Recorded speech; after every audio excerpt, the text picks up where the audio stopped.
Hi everyone, welcome back to LMJ English, your destination for powerful, thought-provoking English stories that help you learn while being entertained.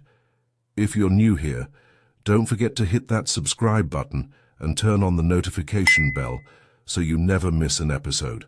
We upload stories that matter every single day. Elon Musk's endorsement of Trump. It was the kind of moment that history books don't predict, but never forget.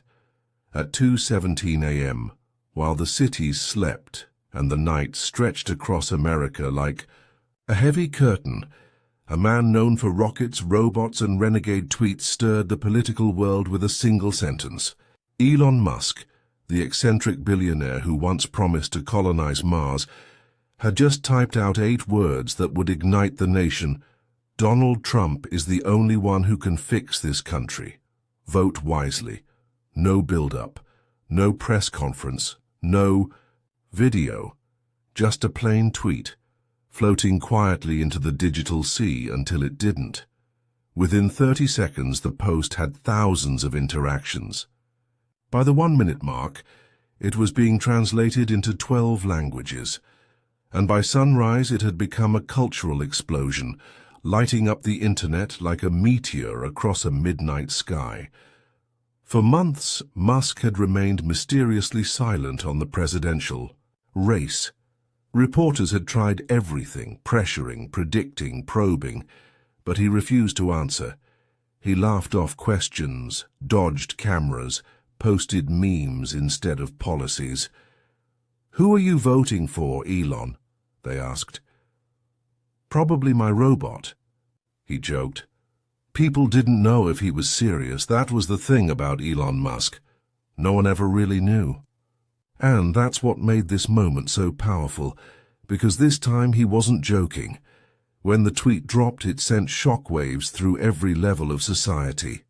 In newsrooms across the country, lights flicked on and editors barked orders. "Get Musk's tweet on screen now," screamed one anchor. On college campuses, students stopped mid-party, refreshing their feeds in disbelief. In living rooms, families who had just finished dinner turned up the volume on their TVs as breaking news alerts flooded every channel. Elon Musk had finally taken a side, and it was Trump's. The reactions were instant and extreme. Supporters of Trump rejoiced. "If Musk believes in him, that's all I need to hear," one man posted. His comment went viral. Meanwhile, Musk's critics were furious. "This is reckless," they tweeted.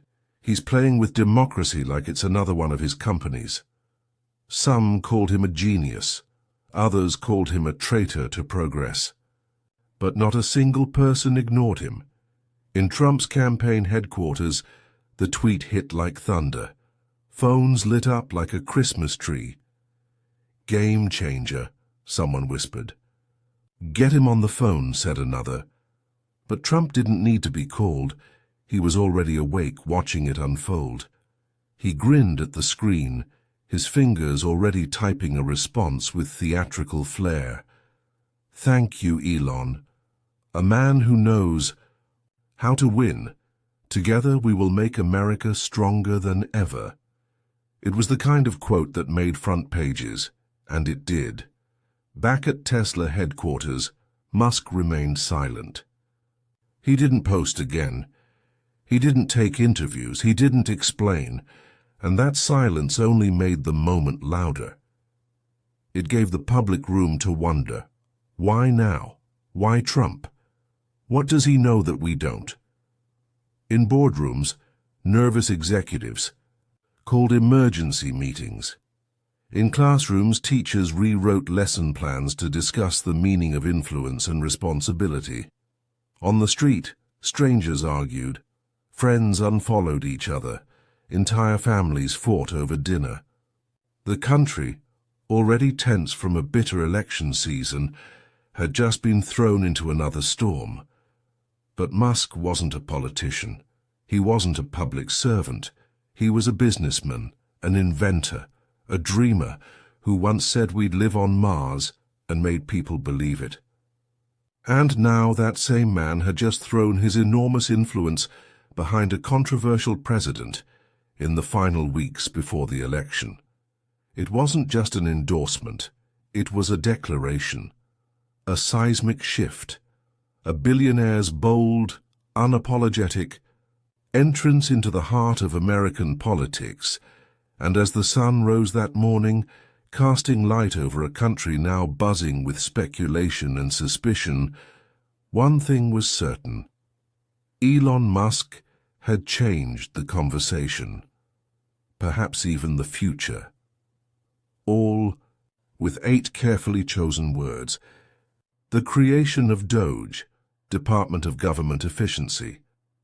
The idea was born in a room filled with suits, secrets, and a kind of silence that only happens when something truly wild is about to take place. It was just a few days after Elon Musk's earth-shaking endorsement, and he was now sitting in the White House, across the table from the President of the United States. No cameras, no press. Just Donald Trump, his inner circle, and one of the most influential minds in the world. "Elon," Trump said, his voice low but laced with excitement, "you've changed the game. People listen to you. They trust you. More than they trust any of us in this room. So here's the question, how would you run the government?" Musk didn't blink. He leaned back in his chair, folding his arms across his chest, looking around at the faces watching him. Bureaucrats, advisors, lifelong politicians who had seen decades of slow, tangled policy-making. Elon had built companies, launched rockets, and revolutionized electric cars, but this was different. This was the government, and now they were asking him to fix it. He smiled. "All right," he said. "Let's see what we can do." The next morning, the announcement hit the airwaves like a thunderclap. A brand new federal department was being formed, the Department of Government Efficiency, or DOGE for short. The name, as some joked, was either brilliant branding or a nod to Musk's favorite meme coin. But behind the humor was something far more serious. Its mission was clear and terrifying to some. Make the U.S. government run like a business, cut waste, fire the lazy, automate everything, build systems that worked, fast, smart, lean, and the man chosen to lead it? Elon Musk himself. The media went into meltdown. One channel showed footage of rockets launching from SpaceX. Another replayed his most outrageous tweets. "Why him?" reporters shouted. "What does this mean for Washington? Is this innovation or insanity?" Across social media, hashtags exploded. Let Musk fix it, and Elon takes DC, and on the other side, stop the takeover and Vision Elon dictator. Inside the White House, people were divided. Some were thrilled. "Finally, someone who gets things done," whispered one aide. Others were terrified. "He doesn't follow rules. He doesn't even believe." "In rules," muttered a senior official. But none of that mattered. Trump had made his move. Musk was in, and Washington would never be the same. Musk's first order of business? He fired off an email that would send chills through the spine of every federal department. "I want a full list. Every department, every office, every employee. Show me what they do. Show me what they cost. Show me why they exist." The silence that followed was louder than any scream. For decades, the government had grown in quiet layers. Programs built on top of programs, offices within offices. No one had ever truly mapped it all, and no one had ever dared to ask, "Is this necessary?" Until now. Panic spread like wildfire. Emergency meetings were called. Whiteboards were filled with scribbled org charts. Some departments hadn't reviewed their missions in years.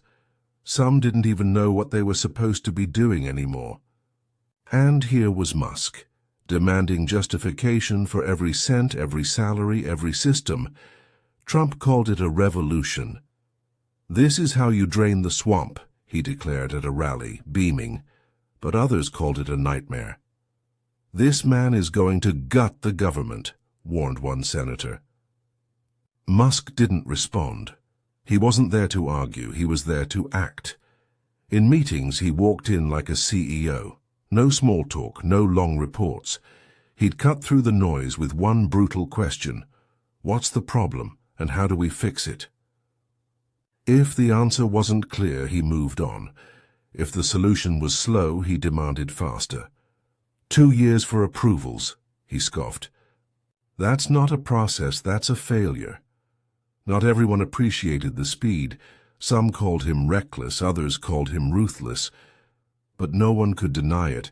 Doge was moving, and Musk was leading the charge like a man on a mission. Outside, the country watched in fascination and fear. Was this the future of government, or a dangerous experiment spiraling out of control? The headlines kept coming, the protests began, but Musk didn't slow down. He sent another email. Every federal employee must submit a weekly report. What did you do? What did you achieve? If you can't answer, maybe you shouldn't be here. 4. The first time in decades, Washington was nervous, because for the first time in decades, someone was actually measuring the work. And Musk, he wasn't interested in politics. He was interested in results. Shockwaves in Washington. At first, people thought it was a joke. Elon Musk running a government department. It sounded like something from a late-night comedy sketch, not a real-life decision from the President of the United States. But the headlines didn't go away. The tweets weren't fake, the press conferences were real. And the man walking through the White House in a black Tesla jacket, no tie, no apologies, was very much Elon Musk.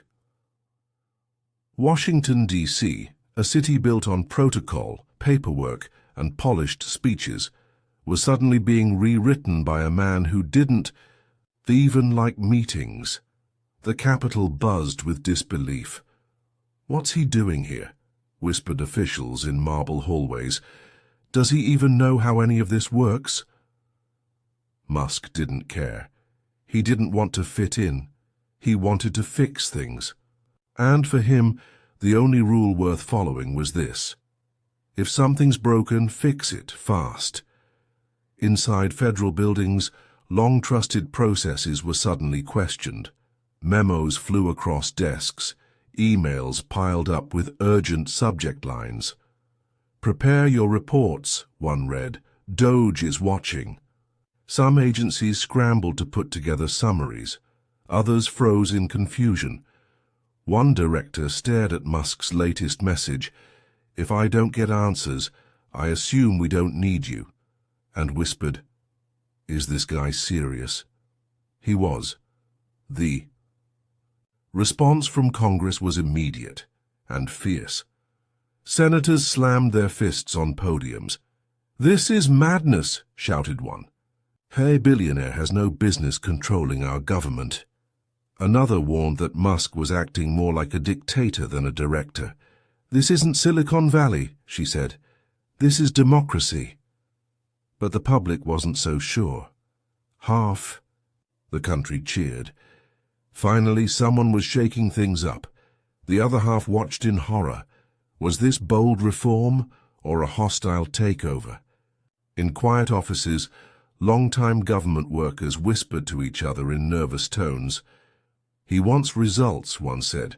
"We've never had to prove anything before." For decades, government work had been about patience, about committees, approvals, layers upon layers of procedure. Now, Musk was cutting through it all like a blade through paper, and he wasn't stopping. The media was having a field day. Talk show hosts joked about Elon the executioner. One headline read, "Mars can wait. Now he's fixing Washington. But it wasn't a joke anymore. The numbers were real. Budgets were shrinking. Emails were flying. Projects that had been stuck in limbo for years were suddenly moving forward, or being shut down entirely. In private, Trump watched it all unfold with growing satisfaction. "He's doing it," he said to his advisors. "He's actually doing it." But not everyone on his team was smiling. "It's too fast," one warned. "People are scared."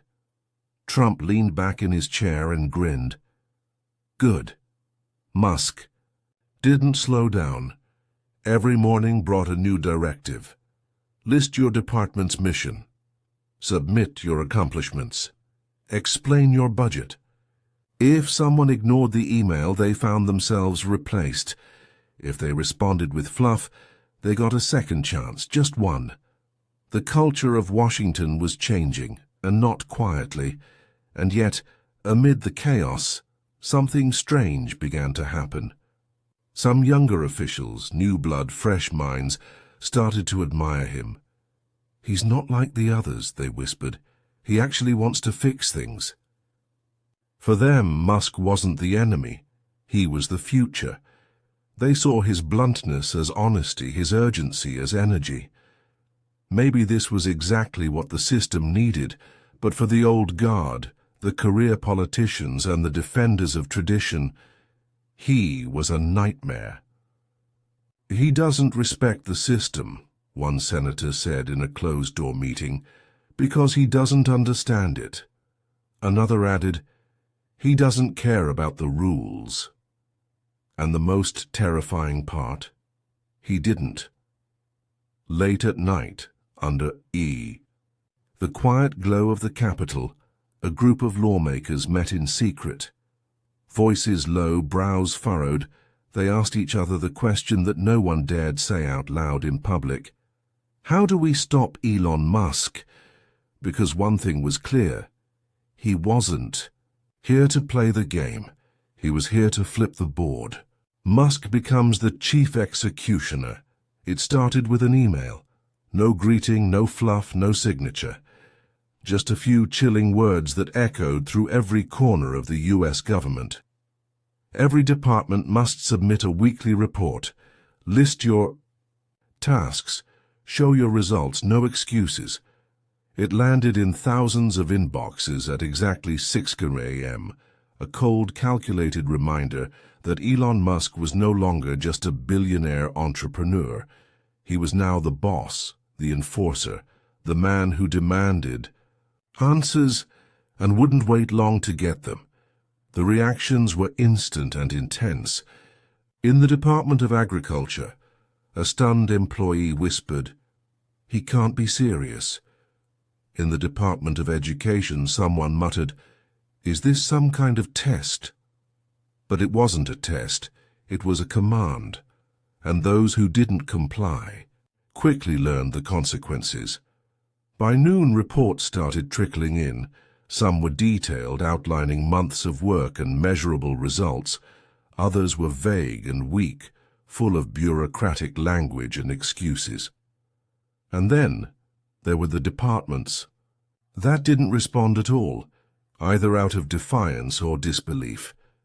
They wouldn't have to wonder what happened next. That evening another email arrived, this one even colder than the last. "If I don't see results, I will assume your job isn't necessary." Panic swept across federal offices like a virus. Managers held emergency meetings. Teams rushed to slap together documents. But for many it was already too late. By Friday, hundreds of government employees had resigned, some in silent protest, others before they could be publicly fired. The EIG headlines screamed across every major outlet. Musk cuts deep, Washington on edge, a tech titan's government purge. The public was divided. Supporters hailed it as a long overdue cleansing of waste. "Good riddance," one man posted online. "We've been paying these people to do nothing for years." Protesters, meanwhile, gathered in front of federal buildings holding signs that read, "We work for the people, not Musk, and this is not a company, it's a country." But Musk didn't flinch. He didn't explain. He didn't apologize. He read every report that came in. He circled numbers, highlighted red flags, and cut through the mess like a surgeon with a scalpel. If something didn't make sense, it was gone. If a department couldn't justify its existence, it was erased. No second chances. Inside the White House, Trump watched the chaos unfold like a proud general overseeing a successful campaign. "This is what I wanted," he said with a grin. "Someone with guts." But not all his advisors were smiling. "Sir, this is dangerous," one warned. "We're pushing too hard, too fast." Trump shrugged. Then maybe they should keep up. Musk's methods grew even more aggressive. He walked into meetings unannounced, skipped introductions, and refused to listen to long reports. He had two questions, always the same: what's the problem and how do we fix it? If no one had a clear answer, he moved on. Or worse, he shut the entire department down. He called it efficiency. Others called it destruction. Within weeks, departments that had operated for decades were unrecognizable. Some had been reduced from hundreds of employees to just a handful. Entire approval processes that once took 6 months were slashed to 2 weeks. Government workers described it as a whirlwind. "I used to love my job," one said. "Now I feel like I'm on a reality show where the loser gets fired in real life." The nickname started quietly, whispered in fear behind closed doors.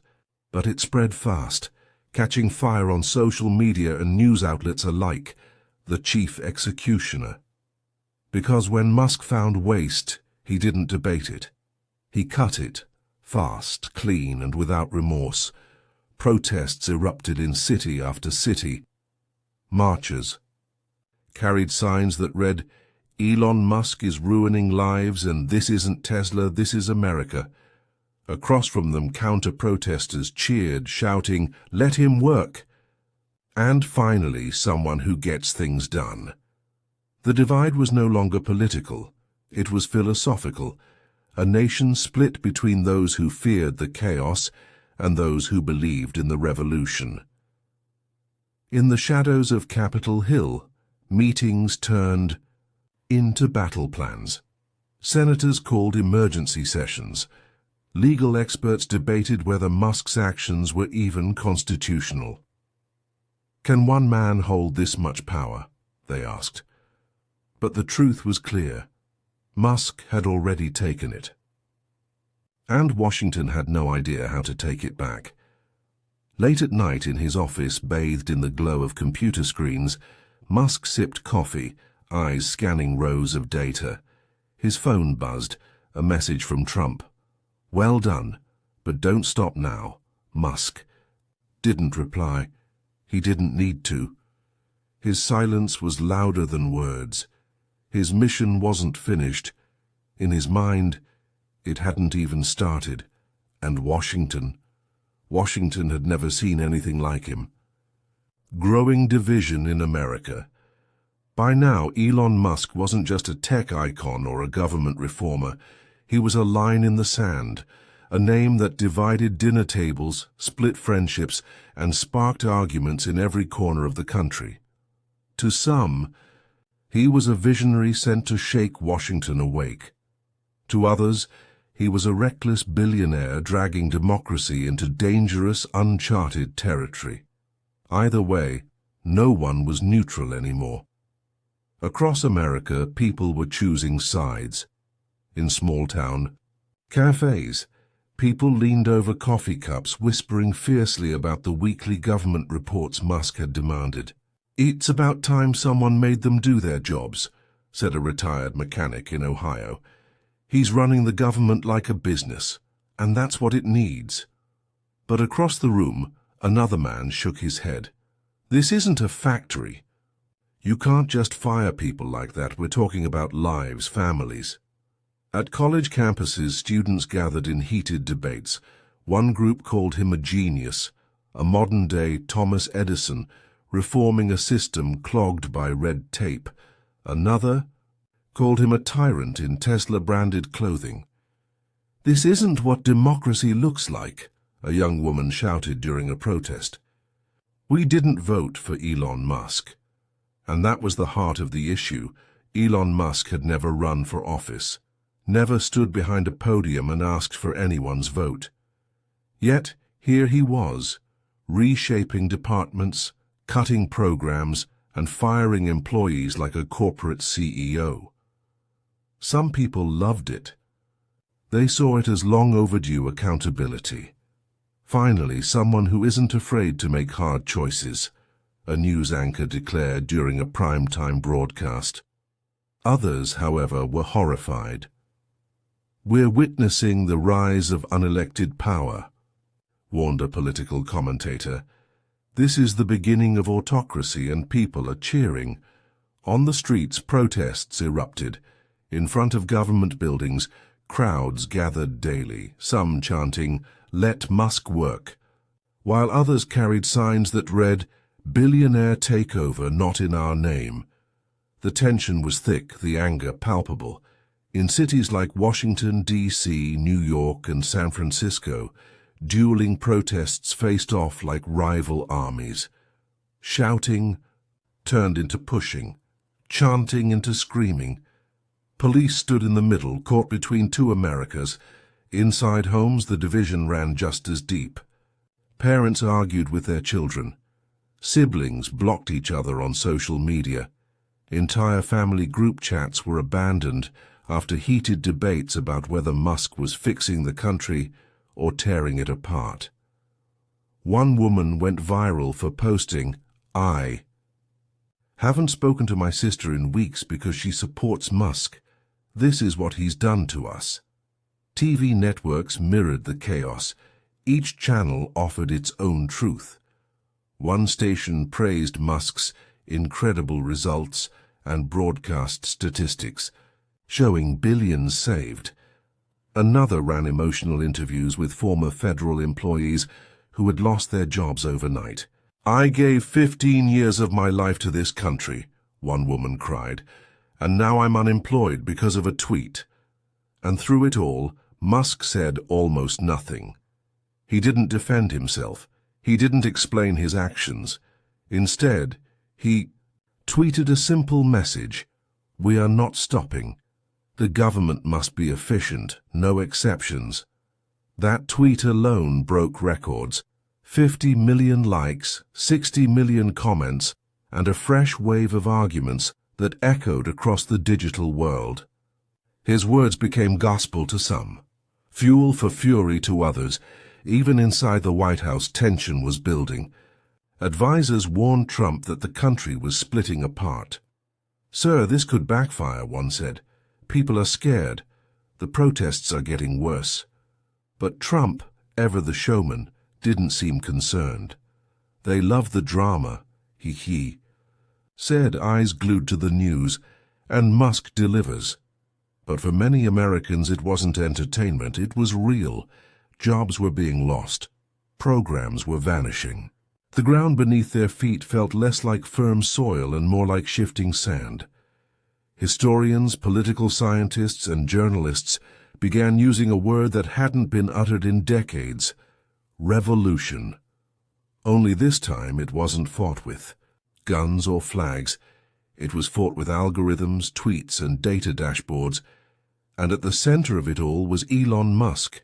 He hadn't planned to lead a movement, but now, whether he wanted to or not, he had become one. Tension between Musk and Trump. The doors of the Oval Office closed with a soft but final click.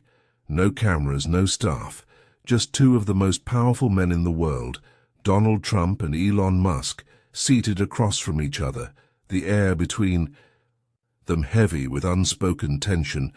Trump leaned forward, his palms flat against the polished table. His face was flushed, his voice sharp and direct. "Elon, you need to be tougher," he said, jabbing the air with a finger. "They're stalling. The bureaucrats, the media, the Democrats, they're trying to slow you down, make you look weak. You can't let them win." Musk didn't blink. He sat back, calm as ever, arms crossed like a man who had already run the numbers. "Donald," he replied, his voice even, "we don't need drama. We need results." Silence. A rare and dangerous sign. For the first time since Musk had entered Trump's political orbit, he wasn't just a weapon or a symbol. He was pushing back. Not aggressively, not rudely, just enough to make it clear. He wasn't here to follow orders. Outside, the world was boiling. Protests had grown into riots. News cycles were endless storms of speculation. Every network had their experts, every talk show their jokes. "Is Musk too powerful?" one host asked. "Is Trump losing control?" another pondered. The headlines weren't just about policy anymore, they were about power, and that power, it seemed, was shifting. Inside the West Wing, Trump's advisors whispered behind closed doors. Some were thrilled with Musk's results. "He's cutting waste, saving billions," one aide said. "It's working." Others weren't so sure. "He's unpredictable," warned another. "He's not one of us. He doesn't care about the game. He doesn't need us." And that was the problem. Trump had built his campaign on disruption, on chaos. But now he was facing someone even more disruptive, someone he couldn't control. The arguments between them became more frequent. In one particularly tense meeting, Trump slammed a report onto the desk. "Look at this," he growled. "They're ignoring your emails. You need to fire more people, scare them." Musk scanned the document, then looked up. "Firing people isn't a solution," he said. "Fixing the system is." Trump narrowed his eyes. "Do you think you're in charge here?" Musk smiled slightly. "No. But I think I'm the only one who knows what he's doing." The room went silent. An advisor cleared his throat. Another shifted in his seat. Even Trump paused, tapping his fingers on the desk. Then, to everyone's surprise, he laughed. "I like you, Elon," he said. "But don't forget who put you here, Musk." Didn't respond. He didn't have to. The tension had already spoken. Outside, the divide in the country deepened. Musk's supporters saw him as a revolutionary, a man who cut through the noise, refused to play politics, and forced the government to finally do something. His critics saw something far darker, a billionaire with unchecked power, a man who had bypassed democracy to reshape the country in his own image. One protester stood outside the Capitol, holding a sign. "We didn't vote for Elon Musk." A block away, another held a different sign. "Let him fix it." The battle lines were no longer political parties. They were visions of what government should be. And at the center stood Musk, calm, calculating, quiet. But far from passive. Late one night, after another long meeting, he sent a message to his inner team. "The problem isn't just bad employees, it's the system itself. We need to rebuild it, from the inside out." Some called it brilliant. Others called it dangerous. One advisor replied with a warning, "Be careful, Elon, even you have limits." But Musk didn't believe in limits. He never had. The next day, Trump called him again. "Elon," he said, voice tense, "we need to talk." Within the hour, Musk walked into the Oval Office again. No jacket, no notes, just a look of quiet. Determination. This time Trump wasn't smiling. "The senators are turning against us," he said. "They're talking investigations. They say you're out of control." Musk didn't flinch. "Then let's show them results," he said. "Real ones." Trump shook his head. "You don't get it. This isn't just about numbers. This is politics." Musk met his eyes. "That's the problem." The silence that followed was the kind that shifts the ground beneath powerful institutions. Neither man moved, neither man blinked. Finally, Trump nodded, slowly, reluctantly. "Fine," he said. "Do it your way. But don't make me regret." Musk gave the faintest smile. "I won't." And with that, the uneasy alliance continued. For now. The Great Resignation. It began with a single letter, short, sharp, and unmistakably final. "I cannot work under Elon Musk. His vision for the government is reckless. I resign."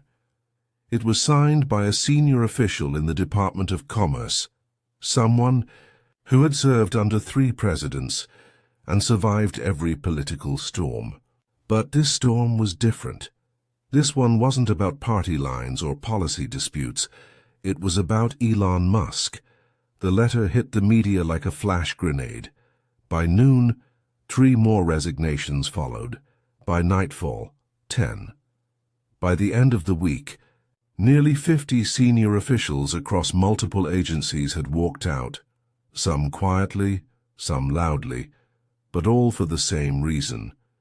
They couldn't or wouldn't be part of what Doge had become. News anchors looked into the camera with solemn expressions. "We are witnessing a government in crisis," one declared. "Is Musk dismantling Washington or saving it?" No one had a clear answer, but the headlines were relentless. Mass exodus from federal agencies. Senior officials call. Musk's vision destructive. Can the government survive Elon Musk? Outside the Capitol, reporters gathered like storm chasers. Questions flew. Why are they resigning? What's really happening inside these departments? Is Trump still backing him? Inside, the halls of power were no longer calm, they were cracking. Offices that once buzzed with quiet routine now echoed with the sounds of boxes being packed, nameplates being removed, and doors closing for the last time. One senator took to the podium, his face red with fury. "This is not leadership," he roared. "This is demolition disguised as reform. Elon Musk is not fixing our government, he's burning it down." And yet, back at Doge headquarters, Musk's team didn't panic. They didn't see a crisis. They saw opportunity. "If they want to leave," one advisor said with a shrug, "let them. We'll replace them with people who believe in real change." Musk nodded in quiet agreement. "Good. Let's move faster." But not everyone was so sure. At the Pentagon, high-ranking military officials voiced concerns. "He's making enemies," one general warned, "powerful ones. If this continues, it won't just be resignations, it'll be rebellion." At the Department of Justice, lawyers debated legal options. Could Musk fire this many people this quickly? Could he restructure entire agencies without congressional oversight? The resignations were no longer symbolic. They were a warning. Something was breaking, something big. One official left behind a handwritten letter. It wasn't meant for the media, but it leaked anyway. In it she wrote, "We are not against change, we are against destruction. Government is not a company, it cannot be run like one. Musk doesn't understand that, and because of that, I must step down." Some called her brave, others called her soft. Musk? He didn't react at all. Trump, however, did react. He sent Musk a message in all caps. "Elon, we have a problem." Musk read it, sighed, and showed up at the White House an hour later. Trump was pacing the Oval Office, the screens behind him flickering with footage of protests and headlines about dysfunction. "I love the drama," Trump admitted. "I love the action, but this is bad press." Musk raised an eyebrow. "Since when do you care about press?" Trump gave a crooked smile. "I don't, but voters do." The tension was clear. The alliance was fraying. Yet neither of them stepped back. They needed each other. Musk needed authority. Trump needed results. But the cost was rising. 1 week later, the wave of resignations had doubled. Over 100 senior officials were gone. Some vanished quietly into retirement. Others went out swinging, publishing op-eds, giving interviews, even writing books. One became a bestseller overnight. Working under Musk, A Government in Crisis. Musk didn't read it. He was too busy redesigning agency structures, rewriting policies, and reviewing reports. In Washington, something strange began to happen. The departments weren't shrinking. They were evolving. For every seasoned official who left, a new recruit arrived, younger, faster, loyal to Musk's vision. DOGE was turning into a machine, lean, cold, efficient, and terrifying. Late one night, a security agent handed Musk an envelope. No return address. Inside was a note typed and unsigned. "You're making too many enemies. Be careful." He tossed it aside. The next morning, his security detail doubled. Reporters swarmed him. As he arrived at a government building, "What do you say to those who resigned?" one shouted. Musk paused just long enough to look into the camera. "Government is not a retirement home," he said. "If they don't want to work, they're free to leave." His words exploded across every platform. Some gasped, others clapped, everyone listened. He wasn't here to comfort Washington. He was here to challenge its very existence. The public divide, revolutionary or reckless. It was no longer just policy, no longer just politics. Elon Musk had become something else entirely. A question America couldn't agree on. Was he saving the government or destroying? The debate wasn't confined to press rooms or political panels anymore. It lived in every living room, echoed in every classroom, spilled onto every sidewalk. It crackled in the tension between neighbors, pulsed through family dinners, and ignited arguments between lifelong friends. The country had split, not just red versus blue, but Musk versus anti-Musk. One side saw him as the hero America never knew it needed. "For decades we've begged for someone to clean up Washington," said one woman in Kansas. "Well, now he's doing it, and suddenly everyone's afraid." To them, Musk was a warrior of logic. He didn't bow to lobbyists, didn't speak in vague promises, didn't care about political theater. He acted. He built. He cut through the nonsense and demanded progress. The other side saw something far darker. "He's not a savior. He's a storm," said a teacher in Oregon. "He's dismantling everything we've built, and for what? Efficiency?" To them, Musk was a threat to democracy. A billionaire with no checks, no votes, no accountability, rewriting the rules of governance. Like a software update, TV debates turned feral. One commentator shouted, "This is not a democracy anymore. Musk is acting like a king." Across from him, another countered, "No, he's finally doing what generations of politicians couldn't. He's fixing the system." The audience was just as divided. Half cheered, half booed. Nobody was silent. On social media, the war raged in threads and hashtags. "Let Musk work," "Stop Elon now," "Fix or fail." People posted screenshots of government emails, debated performance reports, compared federal spending charts like fantasy football stats. The divide wasn't just philosophical, it was cultural. He had become the symbol of a deeper conflict. Action versus tradition, innovation versus process, order versus upheaval. In the streets, protests mirrored the chaos. On one corner, thousands carried signs that read, "Musk is the future," and "Reform or collapse." Just blocks away, another crowd held banners declaring, "Democracy is not for sale and we didn't elect Musk." The chants clashed in the air, two Americas shouting over each other, neither willing to back down.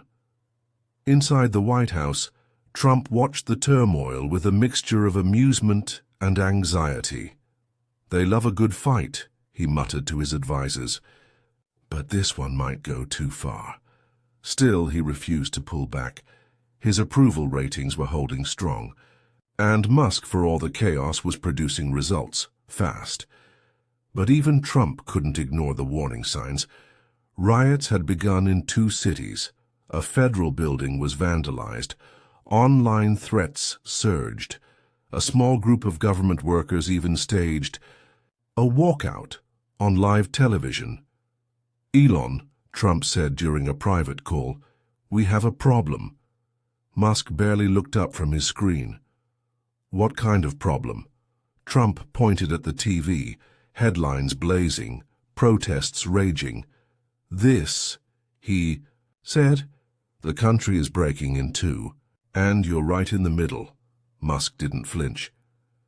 "Then let's finish what we started," and he meant it, because while the world debated, while pundits screamed, while old systems trembled, Musk was already planning the next phase. He wasn't distracted by the noise. He was focused, efficient, relentless. A journalist asked a famous historian during a live interview, "Is this a revolution?" The man sighed before replying, "It depends on how it ends, because revolutions don't always lead to freedom. Sometimes they lead to something else, something darker." In private chambers on Capitol Hill, senators whispered behind closed doors, "He has too much power. He's moving too fast. What if he doesn't stop?" Some proposed hearings, others whispered about removal, but none of them had the answer, and through it all Musk remained silent. He didn't attend press conferences. He didn't hold rallies. He didn't need to. Every move he made, every directive he sent, every job he cut, it all spoke louder than words. He had become a force, not just a man, a movement, and the question remained, unresolved and terrifying. Was Elon Musk the beginning of a new future, or the end of something we thought would last forever? Success or failure? The room was quiet, too quiet for a city like Washington. Inside a dim office, the only light came from the glow of Elon Musk's screen. He wasn't reading headlines or scrolling through tweets. He was studying numbers, charts, graphs, budgets, reports from every agency under Doge's control. And he was asking himself the one question the entire country had been debating for months. Was it working? In the beginning, Doge moved like a wildfire, fast, hot, and impossible to contain. Departments were audited, positions slashed, projects killed overnight. Billions in spending were suddenly gone. Approvals that once took years were completed in weeks. The red tape, cut, the delays, gone. Musk's reforms were not just aggressive, they were surgical, precise, brutal, and undeniably effective in some places. For a while it looked like a miracle. A senator from Florida stood before reporters and said, "I never thought I'd see the day when the DMV responded to an email within 24 hours. Another proudly declared, "My office saved $30 million in 6 weeks under Doge." The business world applauded. Editorials praised the reforms. Stocks rose. International observers were stunned. Elon Musk has done more to modernize government in 3 months than we've seen in 3 decades, said one global economist. But behind the scenes, a different story was unfolding. Some departments didn't adapt. They collapsed. Their leaders resigned. their staff scattered. Their budgets were cut so deeply basic services began to fail. One government office that once processed thousands of veteran benefit claims per month now struggled to handle a few hundred. At the Department of Housing, programs that helped low-income families disappeared overnight, buried in a spreadsheet labeled non-essential. The headlines changed. Doge, efficient or inhumane. Programs cut, people left behind. When speed becomes suffering, Musk didn't flinch. He didn't slow down. His focus never wavered. To him, the reforms were working. If a department couldn't survive under pressure, it wasn't worth keeping. But for those inside the crumbling pieces of the system, it felt less like reform and more like ruin. Legal battles exploded. Lawsuits piled up against the government. Claims of wrongful termination, negligence, systemic collapse. Labor unions organized emergency meetings. Civil rights groups demanded investigations. Even some of Musk's early allies began to worry. "I believed in change," said one former supporter in a televised interview. "But this is a purge." Trump continued to defend Musk publicly. "He's doing what no one else had the courage to do," he told a cheering crowd. "We asked for change, we got it. Now let's see it through." But even he in private grew uneasy. Behind closed doors, he asked advisers, what happens if it all falls apart? Inside the Doge control center, however, Musk pressed on. He had built a new digital infrastructure, a centralized data system that monitored every agency's performance in real time. He reviewed productivity graphs like they were engine readouts. He cut what wasn't working. He doubled down on what was. He wasn't running a government. He was optimizing it. But in his pursuit of maximum efficiency, something vital was being lost. One exhausted worker in the Department of Social Services gave an emotional interview. "I used to help people every day. Now I fill out performance logs and worry if I'll be here next week." Her words struck a nerve. For some it was a cry for help. For others it was proof of weakness. Polls showed the country still perfectly split. Half believed in Musk's vision. He was the man finally fixing the machine. The other half saw him as a danger, a man replacing empathy with automation, a man trading people for numbers. And Doge, it became the battlefield. Musk sat in silence, eyes fixed on a single screen. Progress was clear, but progress didn't always mean success, and success, he was starting to realize, was harder to measure than anything he'd ever built. One reporter finally asked him during a rare public appearance, "Mr. Musk, was Doge a success?" Musk paused, then gave a rare, thoughtful answer. "Ask me again in 10 years. Revolutions don't happen in real time," and with that, he turned and walked away, leaving the nation, half inspired, half afraid, to wonder what kind of revolution they were really living through. The future of Musk in politics. The question echoed everywhere, from crowded newsrooms to quiet kitchens. What's next for Elon Musk? He had come into Washington like a storm, rewriting the rules, redrawing the lines, and reshaping the very soul of the government. He had fired, built, disrupted, and divided. And now, as the dust began to settle, a new question emerged, whispered in headlines and murmured in halls of power. Will he stay? Some believed his mission was complete. He had exposed the inefficiencies. He had forced accountability. He had made the government move, maybe not perfectly, but faster than anyone ever thought possible. Perhaps, they said, he would now retreat, return to rockets and electric cars. Let the system rebuild itself on the bones he had left behind, but others weren't so sure. Rumors began to spread. Late-night talk shows turned speculation into punchlines.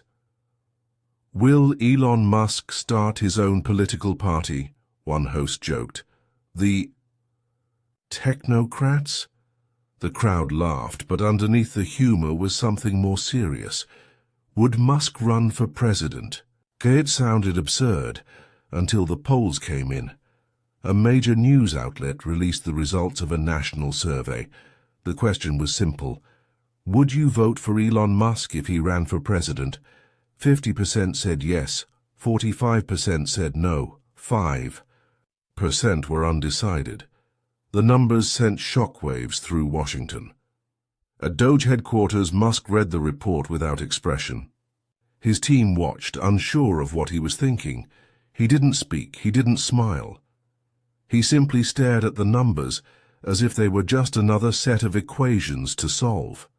Advisors flooded him with messages. Some urged him to run. You have the momentum, one text read. You've already changed everything. Why stop now? The others warned him. Politics isn't code, it's chaos. It destroys people. He said nothing. One night Trump called him. His voice was softer than usual, reflective. Elon, he said, we did something big, something historic. But you're not like the others. You might go even further. Musk didn't respond immediately. He was staring out a window, eyes on the stars. For years his dream had been Mars, rockets, colonies beyond Earth. He had never planned to be here, entangled in laws and leadership and government drama. But something had changed. Maybe it was the challenge, maybe it was the power, or maybe it was the realization that this planet still needed fixing. Finally he spoke. I don't know yet. It was the most honest thing he had said in months. The media waited. Reporters camped outside his offices. Headlines speculated. Talk shows spun theories. Would he hold a rally? Would he announce a campaign? Would he walk away?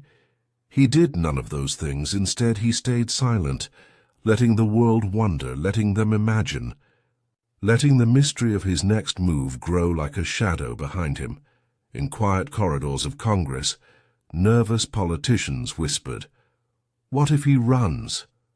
What if he wins? What does a Musk presidency even look like? Some laughed it off, others made plans, and still Musk said nothing. But one day he posted a single tweet. We've only just begun. It was enough to make headlines, enough to terrify some, enough to thrill others, because love him or fear him, Elon Musk had done something no one else could. He had made the government move. He had made the country choose. And now, whether or not he chose politics, politics would never stop choosing him. If you enjoyed this story, please give it a like, share it with your friends, drop a comment below, and subscribe to the channel. Your support motivates us to bring you even more exciting and meaningful stories that boost your English and spark your imagination. Here are 20 key vocabulary words and phrases that appear repeatedly throughout the story, along with clear English explanations designed for English learners. Endorsement, a public statement of support for someone or something, especially in politics. Example, Musk's endorsement of Trump changed everything. Reform, the process of making changes to improve a system or organization.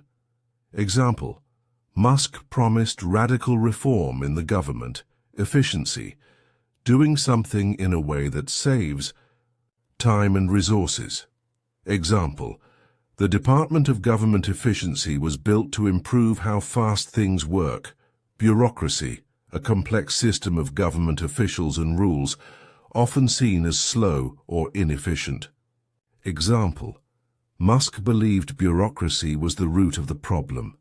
Disruption, a sudden and major change that interrupts normal operations.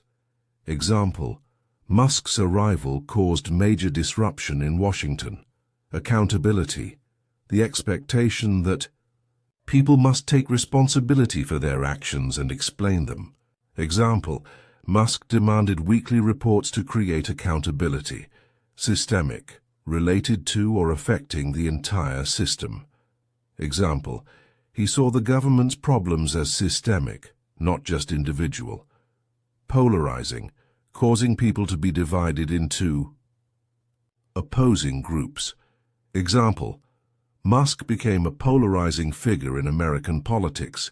Revolution, a dramatic and wide-reaching change in the way something works. Example, some called his reforms a revolution in governance. Resignation, the act of quitting a job or position. Example, a wave of resignations followed Musk's strict new policies.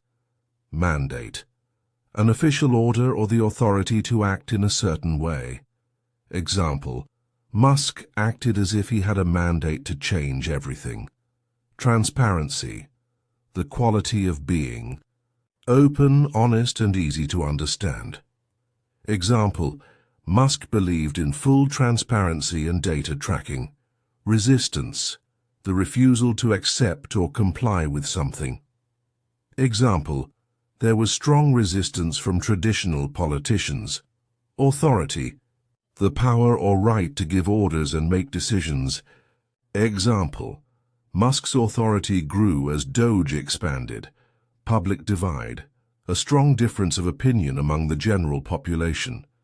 Example, the reforms created a deep public divide.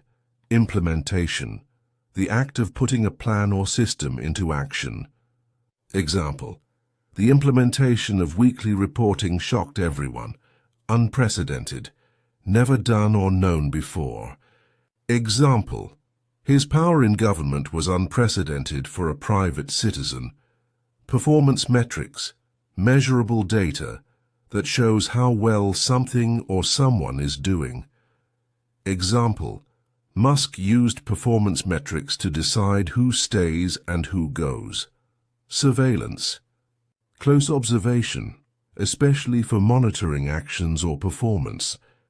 Example, some compared Musk's data systems to surveillance. Backlash, a strong negative reaction to a decision or event.